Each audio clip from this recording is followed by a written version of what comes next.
कि आज एक और जाविये बात करूंगी सनतों की पैदावार की, जिसमें हम देख रहे हैं रिकॉर्ड कमी। नाज़रीन, मुल्क में सियासी कशमकश में तेजी आने के साथ साथ सनतों की तबाह होती हुई सूरत हाल ने भी खतरे की घंटी बजा दी है। सनती पैदावार में गुज़िश्ता 3 साल की सबसे बड़ी कमी रिकॉर्ड की गई। इदारा शुमारियात की रिपोर्ट ये कह रही है कि बड़ी सनतों की पैदावार के अदाद-ओ-शुमार के मुताबिक सनतों की पैदावार में परेशान कुन हद तक कमी हुई।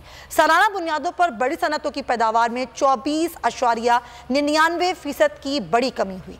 बड़ी सनतों की पैदावार मार्च में जो ईयरली बुनियादों पर 25% घट गई, जो कि कोरोना वबा के बाद से एक महीने में होने वाली सबसे बड़ी कमी है।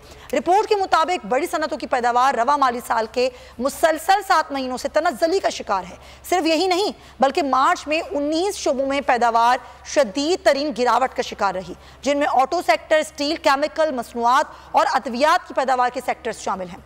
हुकूमत की जानिब से जल्द इनकी बहाली के लिए इकदाम ना किए गए तो आने वाले वक्तों में बेरोजगारी बढ़ने के साथ साथ मुल्क में बहुत ही खदशा बरकरार रहेगा। इसी पर हम बात करेंगे। हमें ज्वाइन करें मारूफ सनतकार हैं मियाँ जाहिद हुसैन साहब। अस्सलाम वालेकुम मियाँ जाहिद साहब।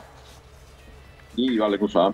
मियाँ साहब, ये जो कोरोना में हमने सूरत हाल देखी थी, तो उससे भी बदतर सूरत हाल आ गई है इंडस्ट्रीज़ के लिए कि क्या कर रही है हुकूमत? इनकी कोई पॉलिसीज़ नहीं है कि कोरोना में वो सूरत हाल नहीं हुई जो सिर्फ 1 माह में हो गई? ये बात यह है कि ये 1 माह में नहीं हुई माजरत के साथ, ये तो गुज़िश्ता 7 माह से ये सिलसिला चल रहा है। बल्कि अगर ये कहें कि 12 महीने से ये सिलसिला चल रहा है कि पहले उसमें रफ्तार जरा स्लो थी और डिटीरियोरेशन की, लेकिन अब वो रफ्तार बढ़ती चली जा रही है।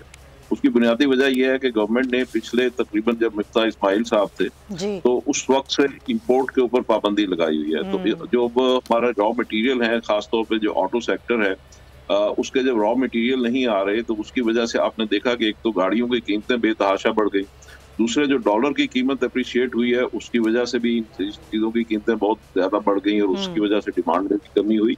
और हमारे जो ऑटो सेक्टर है उन्होंने 1-1 महीने, 2-2 महीने और 3-3 महीने के लिए अपनी प्रोडक्शन बंद कर दी और बाकायदा स्टॉक एक्सचेंज को इंटीमेट कर दिया कि हम ये 1 महीने या 15 दिन या 20 दिन के लिए अपनी प्रोडक्शन बंद कर रहे हैं। और ऊपर से फिर ये कि मार्कअप के जो रेट्स हैं वो इतने इंक्रीज हो गए हैं और इस वक्त 21% और बैंक का स्प्रेड लगाएं तो तकरीबन 3 से 4% उसके ऊपर ऐड होता है। तो तकरीबन 25% के ऊपर जब मार्कअप का रेट चला जाएगा तो आप अंदाजा लगा लें कि इंडस्ट्री कैसे चलेगी। फिर ये कि ईज ऑफ डूइंग बिजनेस में हम इस वक्त दुनिया में 108वें नंबर पे हैं। तो ये सारे फैक्टर्स मिला के ओवरऑल जो हमारी इंडस्ट्री है उसके ऊपर प्रेशर का और डिप्रेशन का बायस बन रहे हैं। और हमारी इंडस्ट्री जो है वो रोज बरोज उसकी जो कॉम्पिटिटिवनेस है इंटरनेशनल मार्केट में वो लूज होती जा रही है, वो खोती जा रही है। इसी तरीके से अगर आप देखें तो अभी पिछले महीने या गालबन 1 मई से हमने जो 5 जीरो रेटेड सेक्टर थे जो एक्सपोर्ट सेक्टर कहलाते हैं, तो उनके ऊपर हमने बिजली का रेट उनको बढ़ा दिया है, उनको गैस का रेट बढ़ा दिया है। उसकी वजह से उनकी जो कॉम्पिटिटिवनेस है वो कॉम्प्रोमाइज हो गई है और वो इंटरनेशनल मार्केट में वो एक्सपोर्ट की जो हमारी पोजीशन है वो शायद उतनी हम उसको फिजिकली या उतना वाइब्रेंटली हम उसको एक्सरसाइज नहीं कर सकेंगे। तो ये सारी चीजें जो है मिला के इन्होंने हमारे इंडस्ट्रियल सेक्टर का कबाड़ा कर दिया है और उसकी वजह से बेरोजगारी यकीनन उसमें इजाफा हो रहा है, लोग बेरोजगार हो रहे हैं। एक तरफ तो महंगाई है, दूसरी तरफ बेरोजगारी है। तो ये सारी चीजें जो है और इंडस्ट्रियल सेक्टर में हम इसमें एक और नई चीज भी अभी हम देखने जा रहे हैं कि जब इतना ज्यादा हाई मार्कअप होगा, सेल उनकी होगी नहीं और रिकवरीज होंगी नहीं, तो उसकी वजह से बैंक डिफॉल्ट्स का खतरा जो है वो सर पे मंडला रहा है। तो बैंकों के जो आपने भी देखा अमेरिका वगैरह में भी उनका मार्कअप का रेट बढ़ने से उनके बैंक्स में डिफॉल्ट कर रहे हैं। तो पाकिस्तान में खुदा ना खास्ता अल्लाह ना करे कि अगर ये सिचुएशन आती है कि अगर उनकी जो डेट सर्विसिंग है, जो हमारे बिजनेसमैन है वो अपनी डेट सर्विसिंग अगर नहीं कर सकेंगे, वक्त के ऊपर अपनी कमिटमेंट्स बैंक्स के साथ ऑनर नहीं कर सकेंगे, तो पाकिस्तान में खुदा ना खास्ता ये सिचुएशन हमें ना देखनी पड़े। इंडस्ट्री तो बंद हो ही रही है, या इंडस्ट्री तो अपनी प्रोडक्शन या अपना जो भी तारीख का वर्स्ट पार्ट है वो गुजार ही रही है, लेकिन उसके साथ साथ ऐसा ना हो कि उसके बैंक्स भी उसकी लपेट में आ जाए। इसी तरह बेरोजगारी को अगर हम देख लें तो बेरोजगारी अब जो है वो बढ़ रही है, क्योंकि जो हमारा इंडस्ट्रियल सेक्टर है उसका जीडीपी में टोटल तकरीबन 13% शेयर है और उस 13% के अंदर अगर हम देखें तो लार्ज स्केल मैन्युफैक्चरिंग जो है उसका तकरीबन कोई 10% के करीब उसका शेयर होता है। तो इस तरीके से हमारी लार्ज स्केल मैन्युफैक्चरिंग जो है वो तकरीबन ट्रिपल हो गई है और वो प्रोडक्शन के काबिल नहीं रही, या ये कि उसकी प्रोडक्शन। तो जाहिर साहब ये जो 12 महीने में हुकूमत ने किया, एक तो आपने कहा ना मिफ्ता इस्माइल ने आती इंपोर्ट पे पाबंदी लगाई, फिर ज़ाहिर शरह सूद में इजाफा हुआ। ये हुकूमत तो ये कहा करती थी कि हम सबसे ज़्यादा चीज़ों को समझते हैं, हम इंडस्ट्रीज़ को ऊपर लेकर आएंगे, हम जो इंडस्ट्रियलिस्ट हैं या जो ताजिर हैं उनके साथ जो है वो ऐसा बिजनेस करेंगे कि मुल्क ऊपर जाए। लेकिन ये तो उल्टा हो गया, ये समझ नहीं पाए या ये जानबूझकर किया गया?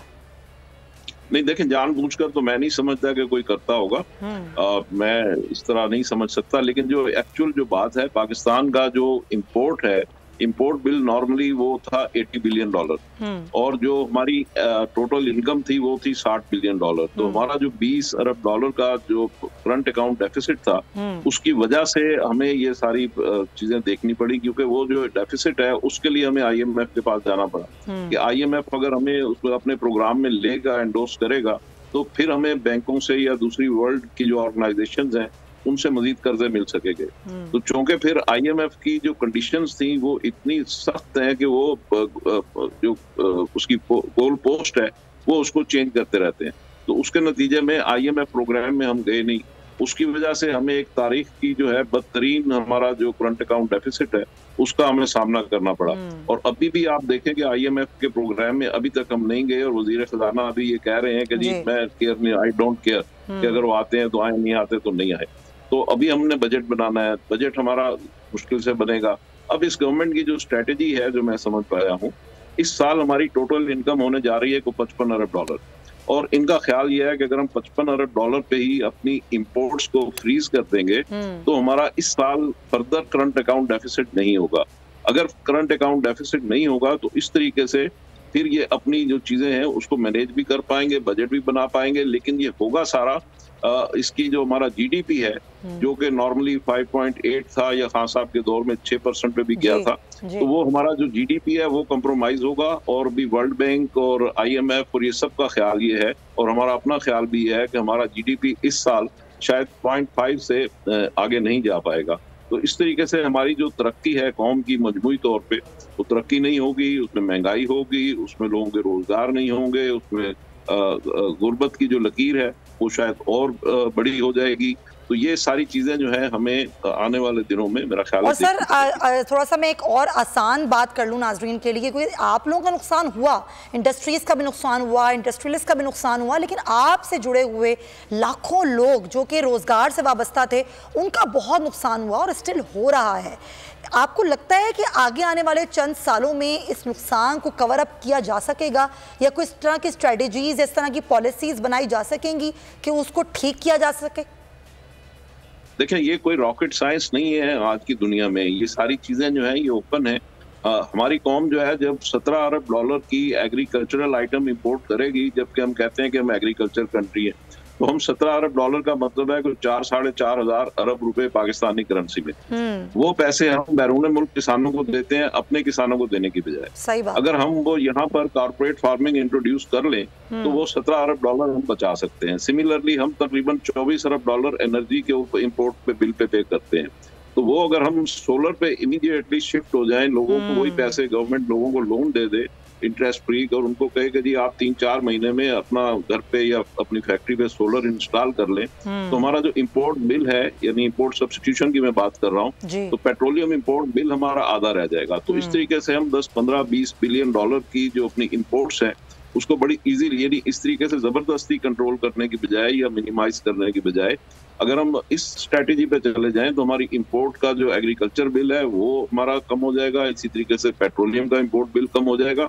तो $20-22 बिलियन हम इस तरीके से सेव कर सकते हैं और फौरी तौर पे कर सकते हैं, और उसके नतीजे में फिर हम दायरा के अपने पैरों पे खड़े हो जाएंगे और हम सेल्फ सस्टेन बेसिस के ऊपर काम कर सकते हैं। आपने कितना आसानी से बता दिया, लेकिन लगता है ऐसा ये है कि हुकूमत इस तरफ, कोई भी हुकूमत हो, मैं सिर्फ इस हुकूमत की बात नहीं कर रही, वो शायद इस तरफ आना ही नहीं चाहते हैं। थैंक यू सो मच आपका। जी जी जी, एक मिनट मैं बता दूं, ये है पॉलिटिकल इंस्टेबिलिटी की वजह से कि कोई भी हुकूमत हो, गवर्नमेंट ऑफ द डे जो है वो अगर इस किस्म की रिफॉर्म करने जाती है, ऑपोजिशन ऑफ द डे उसकी मुखालफत करती है। उसकी वजह से कोई भी गवर्नमेंट इस किस्म के जो स्ट्रक्चरल डेवलपमेंट्स हैं या स्ट्रक्चरल रिफॉर्म्स हैं वो करने से काफिर रहती है।